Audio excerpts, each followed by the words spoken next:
بسم اللہ الرحمن الرحیم، السلام علیکم۔ 27 کی کال کے بعد سے کون سے ایم این ایز مکمل طور پہ آپ اپنے حلقے کا دیکھ لیں، میں جو آپ سننے والے ہیں، کیا آپ کے حلقے کا ایم این اے ایکٹیو ہے؟ کیا آپ کے حلقے کے ایم این اے نے ٹویٹر پہ کوئی پیغام جاری کیا ہے؟ کیا آپ کے حلقے کے M N A M P A ticket holder نے کوئی 5 اگست کو ایکٹیویٹی کی ہے، 13 اور 14 اگست کی درمیانی ایکٹیویٹی کی ہے؟ عمران خان کی صحت کے معاملے پر وہ ایکٹیو ہے؟ آپ کو ابھی پتہ چل جائے گا۔ نیچے لوگوں کے کمنٹس پڑھ لیجیے گا کہ کس کس حلقے میں لوگ نہیں کہ M N A's M P S ticket holders active نہیں ہیں، اور ایک 25 سے 30 تو کنفرم ہے ایم این ایز جن کو اسٹیبلشمنٹ نے قائل کر لیا کہ عمران خان کی مستقبل میں کوئی سیاست نہیں ہے، تم ہمارے ساتھ رہو، اور وہ اسٹیبلشمنٹ کے ساتھ ہیں، اور ان کو یہ بھی مسئلہ نہیں ہے نا کہ پارٹی ہمارے خلاف کارروائی کرے گی، کیونکہ پی ٹی آئی ایک بھی لسٹ نہ 5 اگست کی پی ٹی آئی نے جاری کی ہے، نہ اس کے بعد جب عمران خان صاحب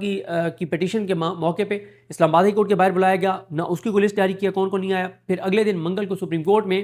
76 میں سے 28 صرف ایم این ایز آئے، باقی کون کون سا نہیں آئے، کوئی لسٹ جاری نہیں کی۔ تو اس کے بعد 13 اور 14 اگست کی درمیانی رات کون کون نہیں نکلا، کوئی لسٹ جاری نہیں کی، تو اس لیے وہ بہت کانفیڈنٹ ہے کہ ہمیں کوئی مسئلہ نہیں ہے، لیکن نظام کے اندر پریشانی ہے، اس لیے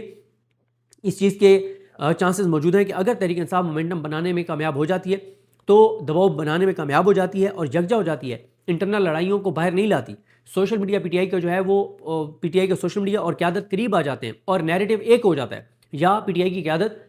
سوشل میڈیا کی بات پہ قائل ہو جائے یا سوشل میڈیا کو اپنی بات پہ قائل کر لے، لیکن ان کی تقسیم کا سب سے زیادہ فائدہ اسٹیبلشمنٹ اور اس نظام کو ہو رہا ہے، پی ٹی آئی کو عمران خان کو کوئی فائدہ نہیں ہو رہا۔ تو اگر یہ متحد ہو جاتے ہیں، مومنٹم بنا لیتے ہیں، تو عمران خان صاحب سے ملاقات بھی بہنوں کی ہو سکتی ہے، عمران خان کو ہاسپٹل بھی منتقل کیا جا سکتا ہے، کیونکہ موجودہ سسٹم کے پاس وہ ساری رپورٹس ہیں کہ لوگوں کے اندر کس طرح سے غم و غصہ بڑھ رہا ہے، فرسٹریشن بڑھ رہی ہے، اور لوگ نکل سکتے ہیں کہ یار ایک ہفتے کے لیے نکلنا ہے نا، 10 دن کے لیے نکلنا ہے، یہ روز روز مرنے سے بہتر ہے کہ جینے اور مرنے سے بہتر ہے کہ ایک ہی بار نکلیں اور اس حکومت کو گھر بھیجیں، کیونکہ یہ جب تک یہ حکومت ہے تب تک تو یہ بات طے ہے کہ پاکستان ایک قدم بھی آگے نہیں جائے گا، پاکستان پیچھے ہی جائے گا، پاکستان کمزور ہی ہوگا، عوام کے کوئی ایسا فیصلہ یہ حکومت نہیں کرے گی جس سے عوام کی زندگی میں کوئی آسانی ہو۔ آپ دیکھ لیں جس طرح کے ان کے فیصلے ہیں۔ تو بہرحال اب یہ بھی انہوں نے کچھ خود حکومتی وزراء نے کہنا شروع کیا کہ ملاقات ہو سکتی ہے، ملاقات کروائی جا سکتی ہے، یہ ہو سکتا ہے وہ ہو سکتا ہے۔ تو تمام نظریں اب سپریم کورٹ پر ہیں کہ سپریم کورٹ کے یہ آزاد ججز کیا فیصلہ کرتے ہیں، اور امید بہرحال اس حوالے سے پیدا ہوئی ہے۔ اس کے علاوہ جو کے پی کے فنڈز والا معاملہ، اس کے اوپر پی ٹی آئی کے اپنے لوگوں نے ایک نیریٹو بنایا تھا سہیل آفریدی کے خلاف کہ انہوں نے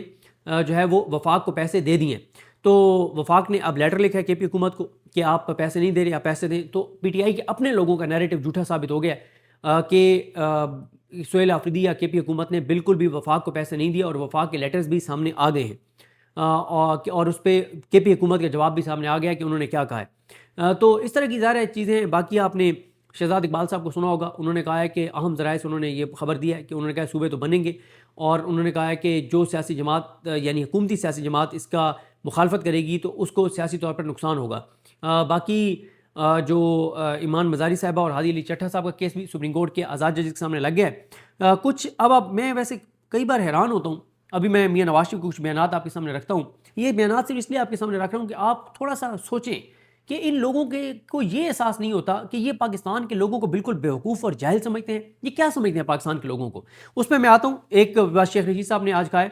کہ میں اب زمینی خداؤں کی طرف نہیں، آسمان کے ایک خدا کی طرف دیکھ رہا ہوں، آسمان والا ہی ہمارے اوپر رحم کرے گا اور انصاف کرے گا۔ اچھا، اسی طرح سے جی میاں نواز شریف کے اب آپ سن لیں جی بیانات، ماشاءاللہ ماشاءاللہ ماشاءاللہ، کہتے ہیں سیاسی مخالفت ہوتی ہے، لیکن یہ مخالفت کبھی دشمنی میں تبدیل نہیں ہونی چاہیے۔ یہ کشمیر کی پارلیمانی پارٹی سے وہ خطاب کرتے ہوئے کہہ رہے تھے، کہتے ہیں ہم نے ہمیشہ سیاسی مخالفین کے ساتھ اچھا سلوک کیا ہے، کوئی میاں صاحب خدا کا خوف کریں، کیا کہا جاتا ہے جھوٹ بولنے والوں کے بارے میں، مطلب آپ کو ذرا بھی احساس نہیں ہے کہ آپ کیا بات کر رہے ہیں۔ کہتے ہیں کہ ہم نے ہمیشہ سیاسی مخالفین کے ساتھ اچھا سلوک کیا ہے۔ مجھے ذاتی طور پر بعض ساتھیوں کے کشمیر الیکشن ہارنے کا بہت دکھ ہے، ان کے ساتھ میرے ذاتی مراسم ہیں، ہمیں ان وجوہات میں ضرور جانا چاہیے کہ کن عوامل کی وجہ سے ہمارے اچھے اچھے امیدوار الیکشن ہار گئے۔ کیا میاں صاحب کو نہیں پتا جو جیتے ہیں کیا وہ عوام کے ووٹوں سے جیتے ہیں؟ فارم 47 پہ جیتے ہیں۔ کہتے ہیں اگر کوئی سیٹ ہار بھی جائے تو اس کو حوصلہ نہیں ہارنا چاہیے، جیسے آپ سیٹ ہار گئے تھے یاسمین راشد سے، بجائے آپ یہ کہ حوصلہ نہ ہارتے آپ نے تو فارم 47 بنوا لیا تھا۔ اب آپ آگے سنیں، ہمیں آزاد کشمیر میں اللہ تعالیٰ نے فتح سے ہمکنار کیا، اللہ تعالیٰ رحم کرے۔ پاکستان کے بچے کو، کشمیر کے بچے کو پتہ ہے کہ آپ کو کس نے جتوایا ہے، اور میاں نواز شریف کیا کریں، ہمیں آزاد کشمیر میں اللہ تعالیٰ نے فتح سے ہمکنار کیا، الیکشن 3 مرحلوں میں ہونا تھے لیکن اللہ نے ہمیں پہلے 2 مرحلوں میں ہی اکثریت سے نواز دیا۔ آزاد کشمیر الیکشن کی فتح اللہ کی بہت بڑی نعمت ہے، ہم آزاد کشمیر الیکشن پر اللہ کا جتنا شکر ادا کریں کم ہے۔ آزاد کشمیر کے عوام نے ہمیں اعتماد سے نوازا ہے، جس عوام نے منتخب کیا ہے اس عوام کے اعتماد کو ہم نے ٹھیس نہیں پہنچانا۔ یہ کون سے عوام؟ سب کو پتہ ہے وہ عوام کس کا نام یہ نواز شریف نے عوام رکھا ہوا ہے، اور مطلب چلیں اس پہ وہ کہیں کہ وہ الیکشن جتوانے والوں کو عوام کا نام دیں، کسی کو کوئی اعتراض نہیں ہے، لیکن جب وہ اللہ سے منسوب کرتے ہیں نا چیزیں کہ اللہ نے ہمیں فتح سے امکنار کیا، نہیں میاں صاحب، پاکستان کے بچے کشمیر کے بچے کو پتہ ہے کہ آپ کو فتح سے کس نے ہمکنار کیا ہے۔ کہتے ہیں کہ میں شہباز شریف کو بہت زور سے کہوں گا کہ آزاد کشمیر کو زیادہ سے زیادہ فنڈز دیں۔ کشمیر کے نوجوان بھی لیپ ٹاپ چاہتے ہیں، آزاد کشمیر کا بچہ چاہتا ہے کہ اس کے ہاتھ میں بھی لیپ ٹاپ ہو۔ اللہ کا شکر ہے کہ ملک پیچھے نہیں آگے جا رہا ہے، شہباز شریف کی دن رات کی محنت رنگ لا رہی ہے۔ بہت جلد ہم پاکستان کے تمام مسائل پر قابو پا لیں گے۔ 40 سال سے تو آپ اقتدار میں۔ پاکستان کا جو حال عمران خان کا نام لیے بغیر انہوں نے کہا کہ ان کے دور میں ہوا، میں نے ایسا حال اپنی زندگی میں کبھی نہیں دیکھا۔ ہم کوشش کر رہے ہیں کہ پاکستان کو اپنے پاؤں پر کھڑا کریں، ہم کوشش کر رہے ہیں کہ IMF سے چھٹکارا ملے اور پاکستان اقتصادی طور پر خود مختار ملک بن جائے۔ شہباز شریف سے کہوں گا کہ آزاد کشمیر کو ہیلی کاپٹر ضرور دیں۔ نواز شریف نے شہباز شریف کو کہا ہے کہ جو نون لیگ کا نیا وزیر اعظم بن رہا ہے اس کو ہیلی کاپٹر آپ نے ضرور دینا ہے۔ کیونکہ وہ کہتے ہیں کہ وزیر اعظم آزاد کشمیر کے لیے ہیلی کاپٹر کا ہونا بہت ضروری ہے تاکہ وہ اپنے لوگوں کے پاس بر وقت پہنچیں اور عوام میں گھل مل جائیں۔ وزیر اعظم آزاد کشمیر کے پاس ہیلی کاپٹر ہونا اس لیے بھی ضروری ہے کہ وہ جگہ جگہ جا کر دیکھے کہ ہمارا جو ایجنڈا ہے وہ پورا ہو رہا ہے یا نہیں۔ مجھے پتہ ہے کہ شہباز شریف بھی آزاد کشمیر کی ترقی میں بہت دلچسپی رکھتے ہیں۔ شہباز شریف نے جب حکومت سنبھالی تو حالات بہت برے تھے، اب دن بدن بہتری آ رہی ہے۔ مریم نواز سے کہوں گا کہ پنجاب حکومت کی طرف سے 2 ہسپتال آزاد کشمیر کے لوگوں کو بنا کر دیں۔ بالکل اس وقت جو وہاں پہ حالات ہیں، ہسپتال تو بہت زیادہ چاہیے وہاں پہ۔ نواز شریف نے کہا ہے کہ نواز شریف نے 23 نام لیے نون لیگ کے رہنماؤں کے کہ ان کی وجہ سے ہم الیکشن جیتے ہیں، اور وہ ایک نام بھی نہیں لیا جن کی وجہ سے اصل میں فارم 47 پہ ان کو اقتدار دیا گیا۔ پھر میاں صاحب کہتے ہیں کہ آزاد کشمیر حکومت کی کابینہ کا انتخاب میرٹ پر ہونا چاہیے۔ آزاد کشمیر حکومت کی کابینہ کے وزیروں کا انتخاب ایمانداری، دیانتداری اور صلاحیت کی بنیاد پر ہونا چاہیے۔ ہم ایک نیا آزاد کشمیر دیکھنا چاہتے ہیں۔ تو بہرحال جی یہ صورتحال ہے، تو دیکھتے ہیں چیزیں کیسے آگے بڑھتی ہیں۔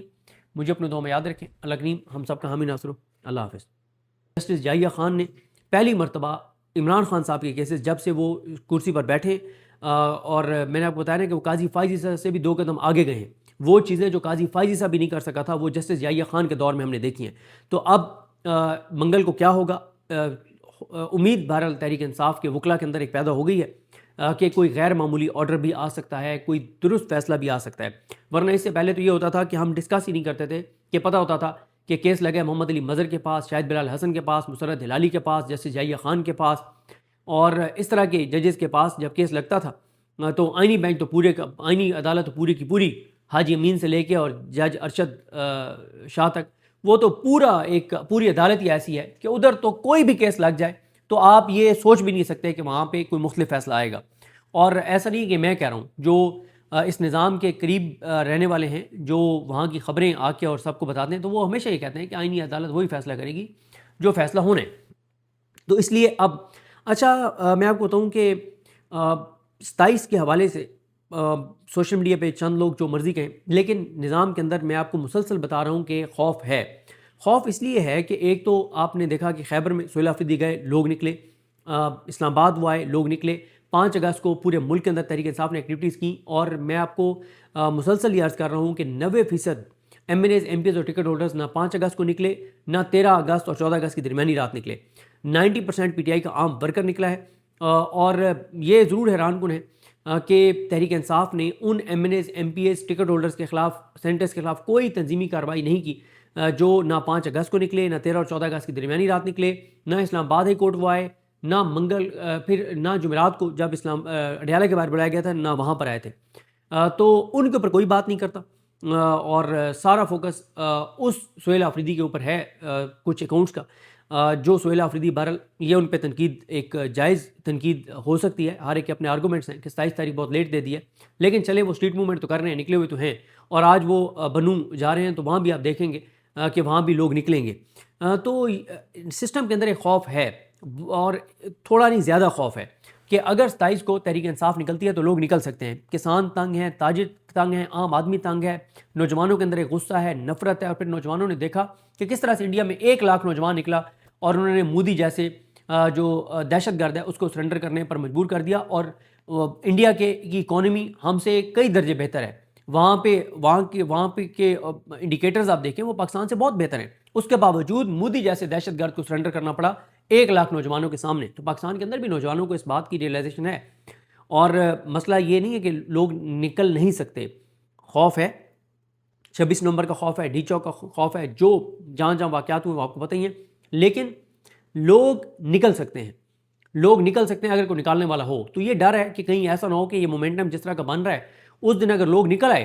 کیونکہ پہلے نومبر میں بھی ان کی مس کیلکولیشن تھی, یہ سمجھتے رہے کہ نہیں نکلیں گے لوگ, لیکن لوگ نکل آئے. تو بہرحال اس میں اچھا میں ایک چیز اور بتاؤں, اب ایک نیا شوشہ چھوڑا گیا جس میں پی ٹی آئی کے اپنے حامی بھی کچھ شروع ہوئے ہیں کہ جی 28ویں ترمیم پہ نا تحریک انصاف ووٹ دے سکتی ہے. مطلب کوئی بات کرنے والی کریں. کوئی تصور کر سکتا ہے کہ عمران خان کی اجازت کے بغیر تحریک انصاف یہ فیصلہ کر سکتی ہے کہ تحریک انصاف 28ویں ترمیم کو ووٹ ڈال دے؟ سوال ہی پیدا نہیں ہوتا. ہاں یہ ضرور ہے کہ 25 سے 30 ایم این ایز ایسے ہیں جن کے بارے میں حکومت اور اسٹیبلشمنٹ یہ دعویٰ کرتے ہیں کہ وہ حکومت تو نہیں اسٹیبلشمنٹ کے ساتھ ہیں, پی ٹی آئی کے, اور جب اسٹیبلشمنٹ ان کو اشارہ کرے گی تو وہ ووٹ ڈال دیں گے. 25-30 ایسے ایم این ایز ہیں. اور یہ کون سے ایم این ایز ہیں آپ لسٹ نکال کے دیکھ لیں, پیچھے نہ جائیں. 5 اگست کو کون سے ایم این ایز نہیں نکلے, 27 کی کال کے اوپر کن ایم این ایز کے ٹویٹر اکاؤنٹس خاموش ہیں,